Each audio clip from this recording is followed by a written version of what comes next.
Something is awakening inside of Black women, a quiet but undeniable knowing that we're meant for more than survival, more than sacrifice, more than endurance, more than carrying everyone else's expectations while putting our own dreams on hold. A realization that the life we've been taught to accept may not be the life we're meant to live, and that there may be more freedom, more peace, more joy, and more possibility available to us than we've ever imagined.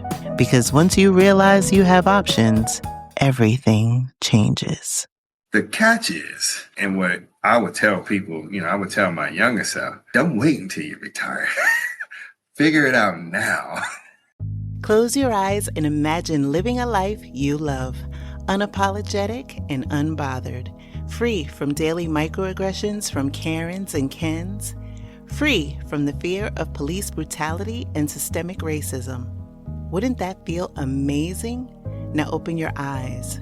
What if I told you that it's possible? Hear inspiring stories and get the actual blueprints from brothers and sisters of the diaspora who are living out their wildest dreams abroad. You've heard the term, now be inspired by the movement. I'm Krishan Wright, and this is Blaxit Global. Y'all, I am so excited for this episode of the Blaxit Global Podcast. I get to talk to someone who you first may have heard on our YouTube channel a few months back, and who I just got to party with in Portugal during our 5-year anniversary celebrations. I am so delighted to welcome Jeff Walker to the podcast, who is joining us from Kenya. Welcome to the podcast. Hey, hello, everyone. Glad to be here. Glad to have you here. Oh my goodness. It was a vibe seeing you in person. Thank you. It was a fantastic time had, for sure. Gotta keep this party going.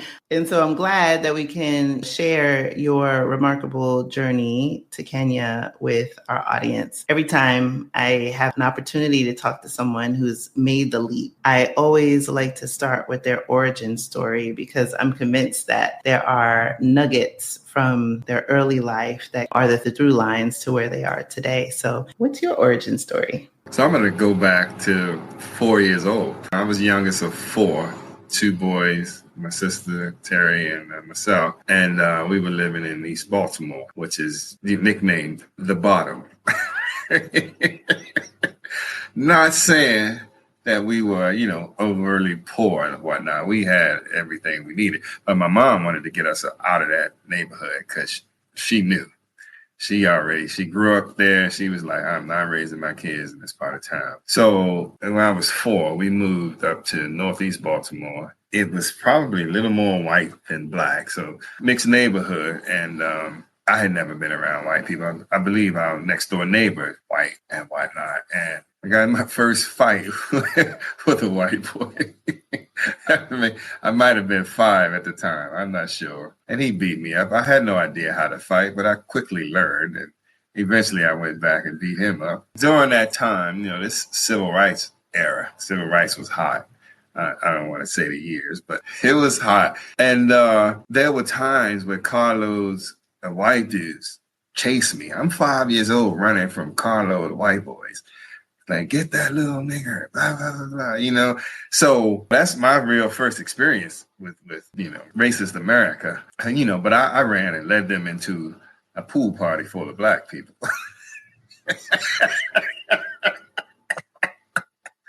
There was an apartment complex behind our house, and they had a swimming pool, and they just happened to be having a pool party that day. So I lured them into a corner, went through the pool and yelled, white boys. And they just, brothers, Black, we just came from everywhere, surrounded them, flipped the car over. We wasn't scared of them in Baltimore, not at all. And there have been other times growing up in Baltimore, I experienced, this stuff. So I had my little leather beret and my little leather jacket, my fake rifle, because I wanted to be a Black Panther. We were proud. And then James Brown came out with that song. I guess this is giving away my age. Say it loud. I'm Black and I'm proud. I remember marching down the street, mad crowds singing that song, And so that pride was always instilled in me. I joined the Navy when I was 22 and started traveling the world. And then in 1986, we went on a world tour. We were gone for 8 months, and pretty much we hit Hawaii, Australia, Philippines, Thailand, Singapore, came around the Cape of Good Hope, went through the Suez Canal, ended up in France, Europe, and Spain, and a bunch of other places, and then went on back around. I felt much more welcomed in the world than I had ever felt in America. And when we got back to California, it was so evident. I mean, even from my own people, I'm like, I just went around the world for 8 months and felt love everywhere. I still have friends in different countries that I met in 1986, and they're not Black, But when I got back to America, I became depressed. I was like, this is how I'm treated in my own country. Everywhere I go, I seem to be a pariah. But, like I say, I don't care. They can't stop me from doing anything. At that point is like when I retire, I'm leaving America. The catch is, and what I would tell people, I would tell my younger self, don't wait until you retire. Figure it out now. I mean, because like just say in Europe, they get a whole lot of time off from work each year. They live in small studio apartments. They don't care. They ride scooters or bicycles, but they vacation like crazy, And they just live life. Then, some places are stressful, like Naples, Italy. Everybody's stressed out. I still was planning to retire based on American standards. You need a lot of money to retire, right? But you don't really outside of America. I had a buddy. He lives in Thailand. He retired at 54. He was the first person in my age range that just pulled the trigger early. And he was like, man, my money's right. I can go live somewhere else and pay 1/4 the cost of living in America, and I'm good for the rest of my life. And that's when I started thinking I need to follow in those footsteps. So I started planning different locations where I wanted to go. But everywhere I went, there was always a certain amount of subtle racism or not so subtle racism that you had to accept. And, like Colombia was at the top of my list before Kenya. Colombia has a lot of Blacks there, and then they have Carnival, which is the second in Barranquilla, Colombia, second largest carnival in the world next to Rio. During Carnival, all the teenage boys, Black, white, or whatever, paint their whole bodies in blackface, black paint. They wear tattered shorts, tattered hats, have their red lips painted, and they just run around making monkey noises and twisting their lips and yes. And I'm like, let me catch one of them in night and ain't nobody around. That is wild. It is wild. And all of, the Black Colombians are like, well, that's just tradition. I'm like, that is so insulting. And they got you guys convinced. So I still was the better choice than America. There was enough Black people for me to feel comfortable around. But, I probably would have gotten involved in their politics trying to remove that stigma and got myself in trouble, until I saw this couple on YouTube that were in Kenya. They were from Atlanta. And I started following them on YouTube. And I'm like, Kenya looked like a straight vibe. And I had never been to Africa. I tried to go. I was in Spain. And one year, I think we were in one of those Middle East wars or something. And they wouldn't let Americans fly over to Africa. So I didn't get there. And as I said before, I never really had a desire to go to the west coast of Africa, Ghana, Nigeria, Benin, and those places. Because years ago, I was like, I'm not listening to another slave narrative as long as I live. If you haven't read the book, Black AF History by Michael Harriot, that book, and I haven't even finished it, the first third of that book propelled me to speed up my move. Because there's some truths in there about Black history in America that are just mind-blowing, that, okay, they definitely didn't want us to know these things.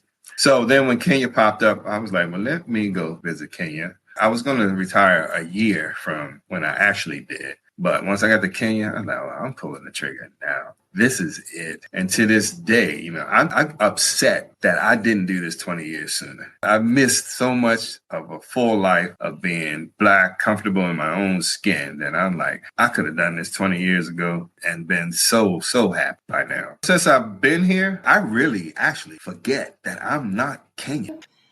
So what about it is like made you feel that way? Is it because there are so many Black people? Is it because of how Kenyans have embraced you in their culture? Like, kind of paint a picture. We'll be right back. Building a life overseas is about more than just choosing a country. It's about choosing yourself. That's why I created our newest guide, 7 Questions Every Black Woman Should Ask Herself Before Building a Life Overseas. Get your free copy through the link in this episode or visit blaxitglobal.com. All of that. So Kenyans, they're the nicest people I've ever met. Condé Nast, the travel magazine, named Kenyans the nicest people in the entire world. And they actually are. You got to know people to get things done. But you meet people who introduce you to other people, and introduce you to other people. So anything you want done, you can get it done. It is going to cost you, but it's a fair price. Like right now, I have a residency permit approved for a retirement visa, but I haven't exercised it because if I exercise that, I can't invest here. And businesses are so easy to start up here that I want to do that. And I don't need any residency to start a business. I can start a business. And, for Americans, they give you a 5-year multi-entry visa. And that's what I'm doing now. They just embrace you. They welcome you. They love you. Kenya's 98% Black. But there are, Indians. There are Italians here. The Swahili, kind of Arabic type people. They all speak English. And that's a big plus. Everybody speaks English. So you don't have to learn a language. I mean, if you want to learn Swahili, go ahead. I got a buddy that's just retired. He got his wife to retire early. He's of the same mindset I am about America. When we go back, like I went for Mother's Day, I rented a car. My whole thought process was don't speed, don't get stopped by the police because you might not make it back to Kenya. I literally had a fear of not getting back to Kenya the entire week I was in America. Yes. I didn't go out. I told one of my buddies I was there. I saw my daughter and my grandkids and my family. But outside of that, I stayed in the house because I was afraid I might not get back to Kenya for some reason. I realized there's a fear that Black Americans, you always live in. Police get behind you when you're driving. We all get anxiety, right? Right. And white people don't understand it because they just don't have that fear. We got to pull over. You got to teach your kids what to do if they're stopped by cops. Keep your head on the swivel. Don't have to do that here at all. The only thing you got to worry about is walking down the sidewalk with your cell phone too close to the curb. It is mob justice. Oh, wow. That's different. That's different. They do not like thieves here. I go, to the gym or wherever you go. You don't have to put a lock on your locker because nobody's going to take anything. I take my golf clubs when I finish. I say, just put it in the parking lot. I'll get it on my way out. It's going to be there. If I don't get it, it'll be there the next day. They will have put it away for you. It's just so comfortable. It's so sweet. They do their little crime and they protest anything. And when they protest, they get results. They protest until they get results. And nobody's operating. And that's something that's very different. Like you said 2 important things. And I want to make sure we kind of circle back a little bit on it. Is one, the emotional and psychological labor that we expend and energy in the United States, even when we are law-abiding citizens, minding our own Black business, the back of our mind, we are eyes behind our heads, head on a swivel, because you don't know. And you know that the consequences of not knowing or not anticipating what could happen are great. So it is all with good reason because we have so many examples. Right. And so being outside of the US, you have said it, I have said it. Like when I go back to the States, my world is smaller. And when I'm outside of the United States, my life is so expansive. And that's reflected in, the people that I, spend my time with. And I hear it in your story and your experiences in Kenya. You know that just being able to walk around with peace of mind and inhabit your Black body isn't a crime, right? By virtue of your existence is not a crime. And we can't say that from the country of our birth. When I ride my motorcycle, I see warthogs, I see zebra, I see giraffes, just like wow, just wandering about. baboons. I usually stop if it's a troop of baboon. I kind of stop and near them, not in the middle, because the dominant male be on alert. But they don't bother. Even on the golf course, you be gazelle and zebra on the greens. I got a golf membership, $500 roughly for 5 years. I have reciprocal use at over 30 golf courses throughout Kenya. One in Tanzania, one in Rwanda, one in Uganda. And when I play these courses, literally 18 holes is either free or $5 or $7. And these courses are absolutely beautiful. In America, it costs me $100 to $200 to play one course one day. So definitely being in Kenya has allowed you not only to retire, but what I'm hearing is retire with confidence, peace of mind. You have established community, it sounds, and lower cost of living. Definitely. Like my 2-bedroom condo, penthouse, 17th floor, cost me $55K. My monthly maintenance condo association fee is roughly $35 a month. That is wild. And if you wanted to rent, like I'm in a 1-bedroom now, it's pretty good size, but I pay $540 a month. I'm in areas called Westlands, Kilimani, Kileleshwa, Lavington, and Parkland. They're all right next to each other, but those are the highest rental in Nairobi. For people who are listening to this conversation and their curiosity has been piqued, because the United States for most of our lifetimes and probably our parents' lifetime has done a really great job at spoon feeding us propaganda about the continent. So much so that a lot of us either we don't know or have misperceptions about what Africa is. We think about Africa in its totality as if it's one country and not an actual continent that is comprised of millions of people in many countries and different languages and dialects and what have you. And now I feel like, especially during this Blaxit movement, that it's our opportunity in conversations like this to showcase what life is really like there. So for somebody who's listening to this and, you piqued their curiosity, what is it that they need to know that you haven't shared already? When you say spoon-fed about Africa, we've been spoon-fed about America, about the American dream of having a big home and expensive cars, and that is your measure of success. And you spend your whole life working to spend it, to show people that you have it like that, right? That is the ultimate goal. Here, me having an apartment in a high-rise building, I am the top of the food chain, and people aspire to get there. But like in America, in Florida, I had a 4-bedroom house, 3 bathrooms, swimming pool, hot tub, living by myself. And I swear, as soon as I got to Kenya, I was like, why in the fuck am I living like that? It is totally unnecessary. I was sold that dream that was success in life, and it is not. But that's what we do. We want 6 figures, and we want all these luxurious things. I am 75% happier here than I've ever been in America, ever. And it's a simple life. I don't really have to do anything, and it's just daily. It's got all the modern. Like I'm going to see a movie after this. My movie ticket was $5.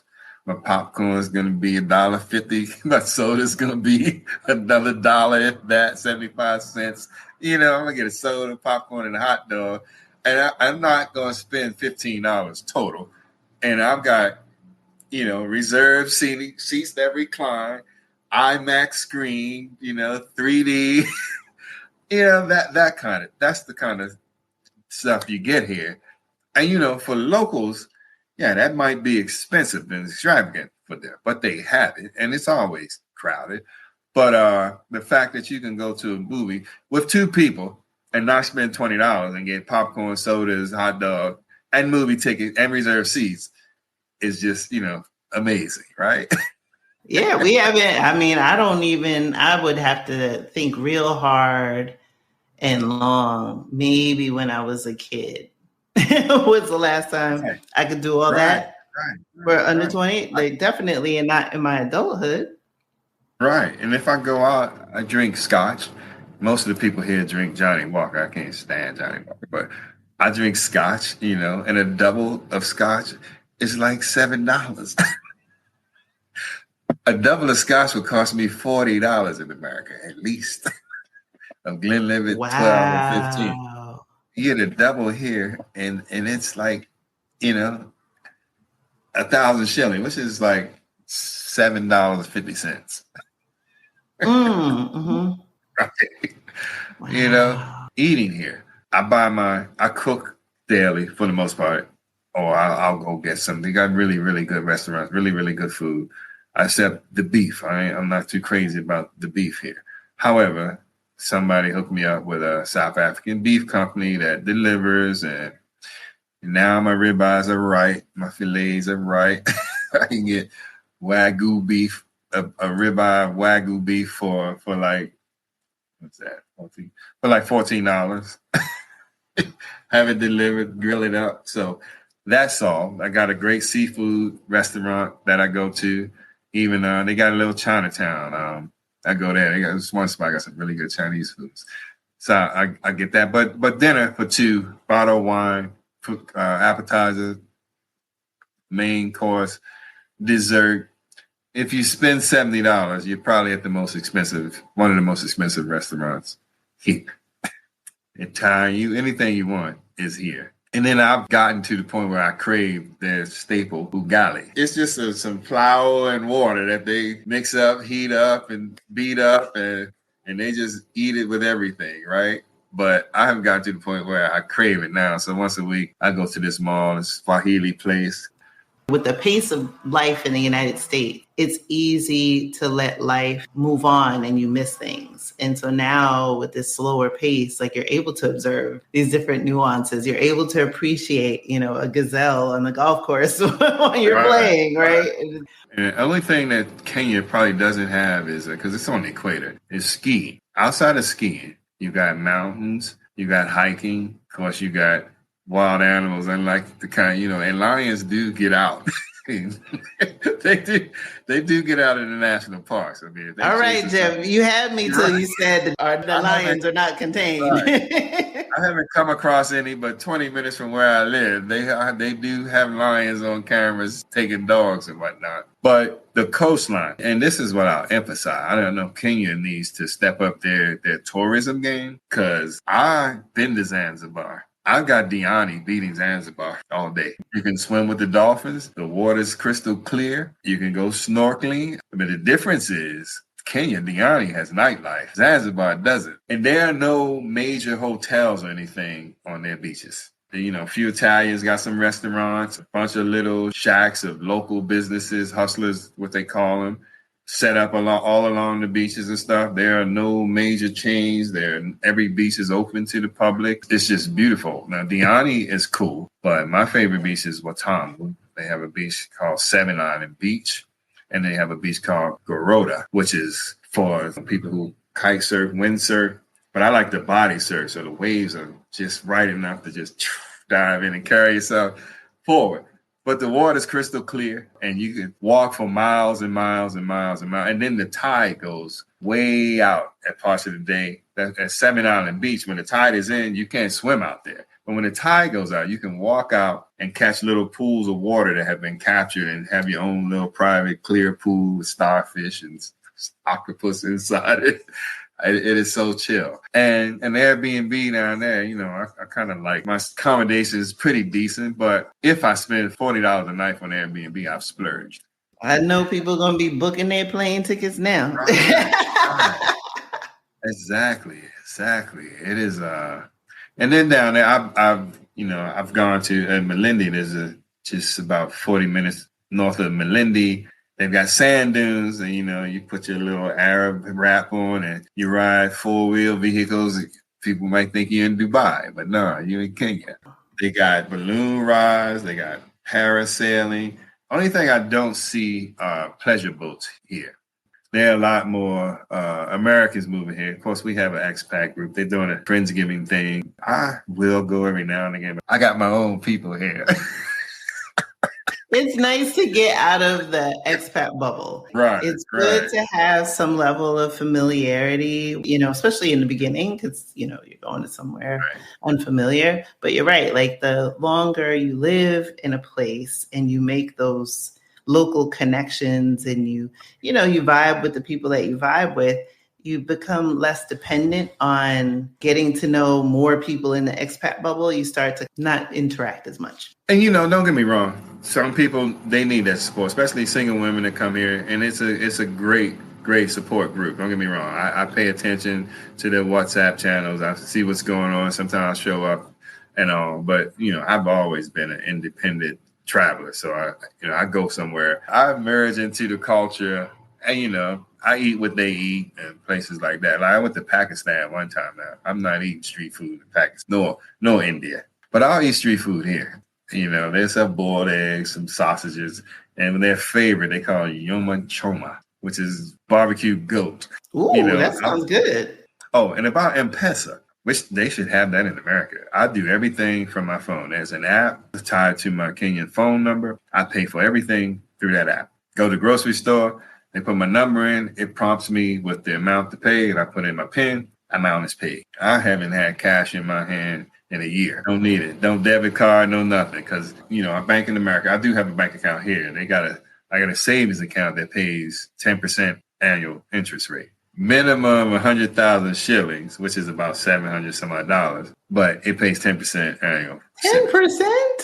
Yeah, so I put that $700 whatever dollars in there every month religiously, and I don't touch it. I use this app called Remitly. There's a couple other ones to transfer money into my M-Pesa account, and I can put up to like 450,000 shillings, which is about 3,000 a day. You can transact maximum, but then the next day you're right back to square one.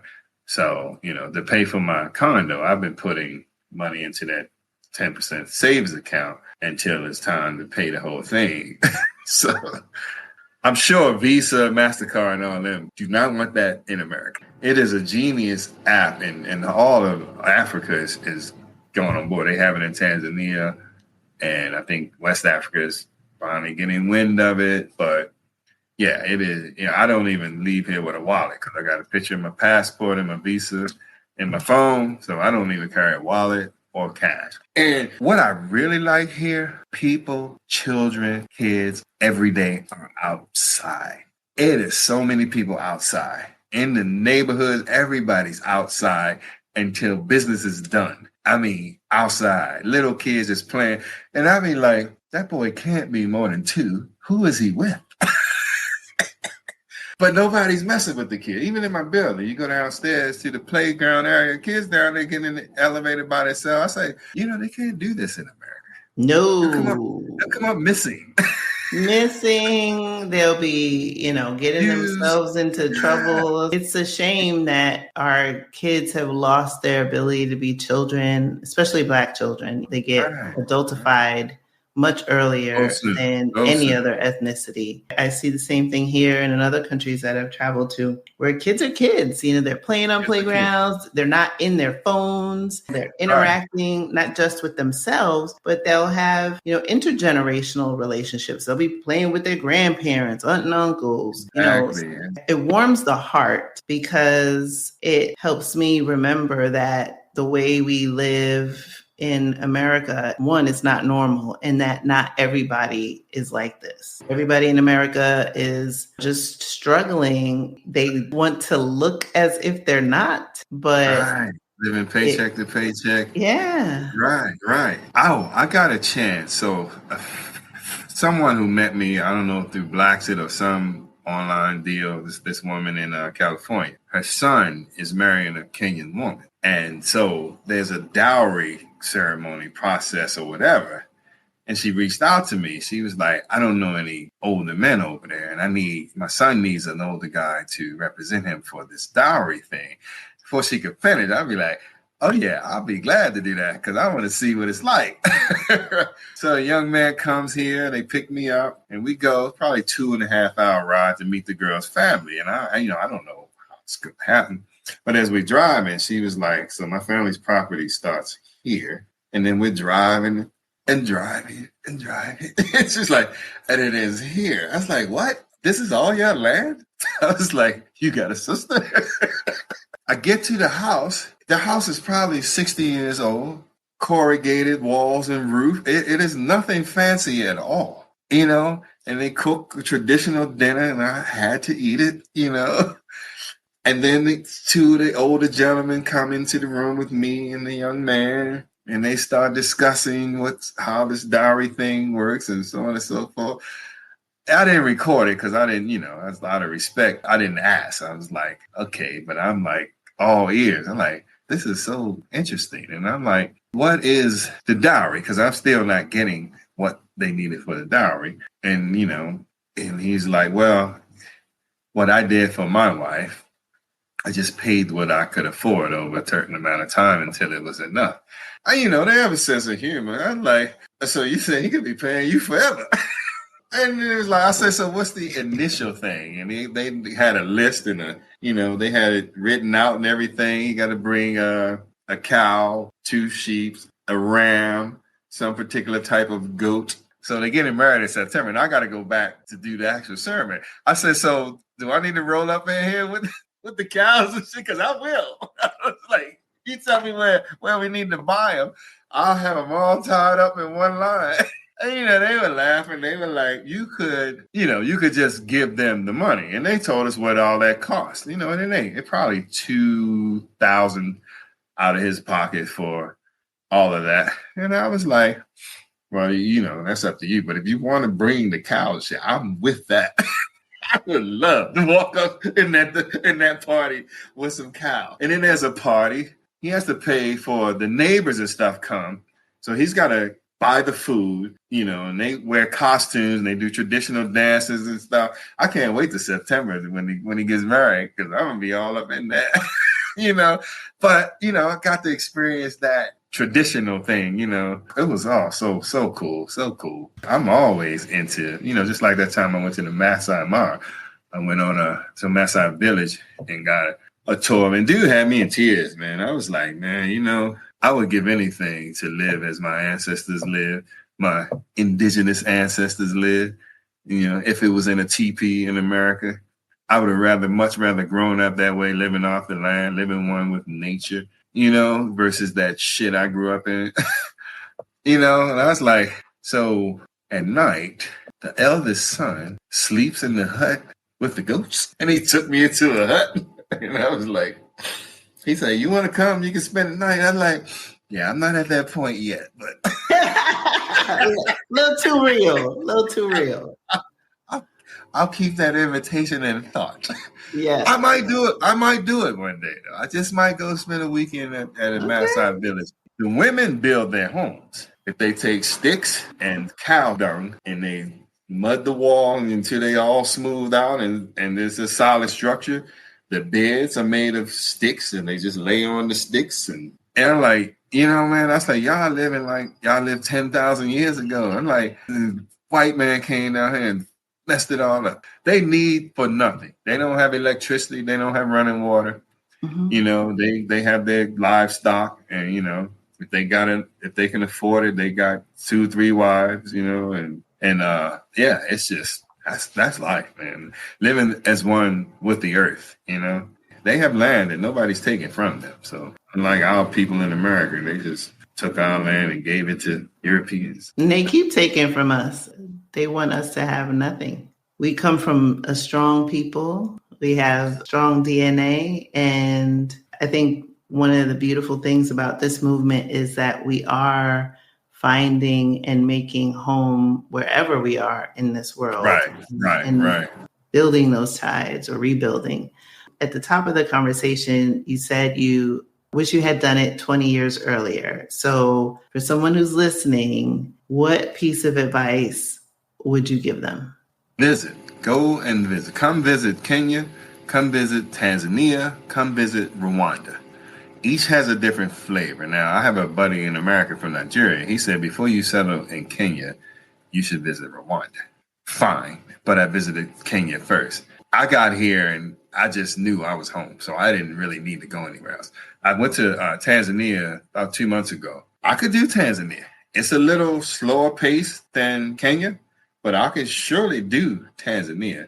It's a more laid back version of Kenya. They don't speak as much English. You probably have to learn Swahili, but they're very relaxed, chill people. Cost of living is a little lower than Dar es Salaam. It's a little lower than it is in Nairobi. You're on the coast, beachfront restaurants, beachfront bars and clubs, and the people there are just as nice as they are here. I heard Rwanda is probably the most modern. I haven't been. I'll probably go in January when I need to travel again, and I'll check it out. But for me, Rwanda, smaller population, and it's more of a quiet life. But if a quiet life is what you want, I wanted to be somewhere coastal. I need to go to the beach and just, meditate and unwind on occasion. And it's a $14 train ride from here to the coast. So, or if you want to do kind of like a luxury first class train ride, that's about $80. Visit any place you think you want to live. Me, Kenya being my first African country, I feel a little remorse that I didn't visit Africa a lot sooner. But I will tell you, if you come in East Africa, you might as well do at least Kenya and Tanzania. Nairobi, Dar es Salaam, or if you come to Kenya, do Nairobi and you do Diani, which is next to Mombasa, basically. Kenya has a spirit that captures you. You don't know how to put your finger on it, but the first visit here, I decided to move. That's where I wanted to be. And so I say just visit with no expectations, and then you see how you feel about this Wakanda that I live in. Well, I'm coming to Wakanda in September. I already told you so. Mm-hmm. As a done deal. That is a done deal. Where can people find you? I have a YouTube channel, moves_black. Facebook, Jeffrey Walker. See my picture. Instagram, JDUB404. JDUB404. Thank you, Jeff, for being a guest on the Blaxit Global Podcast. This conversation, it has been inspiring on so many levels. I appreciate your candor. I look forward to, like I said, getting there myself in a few months. Yes. Come visit Kenya and be 100% totally comfortably Black. Thank you for listening to the Blaxit Global Podcast. For more information on today's episode, be sure to visit our website at blaxitglobal.com. It's not only possible to live out your dreams unbothered and in full color, it is your birthright. This episode of the Blaxit Global Podcast is sponsored by Blaxit Global Passport. At some point, the question stops being, can I move abroad? And becomes, what's possible for my life? Passport is where Black women from around the world come together to explore new possibilities, navigate life abroad, and create lives that feel bigger than the ones they were told to settle for. Because the goal was never just to move. The goal is to expand what feels possible. Visit blaxitglobal.com and click community to begin your next chapter.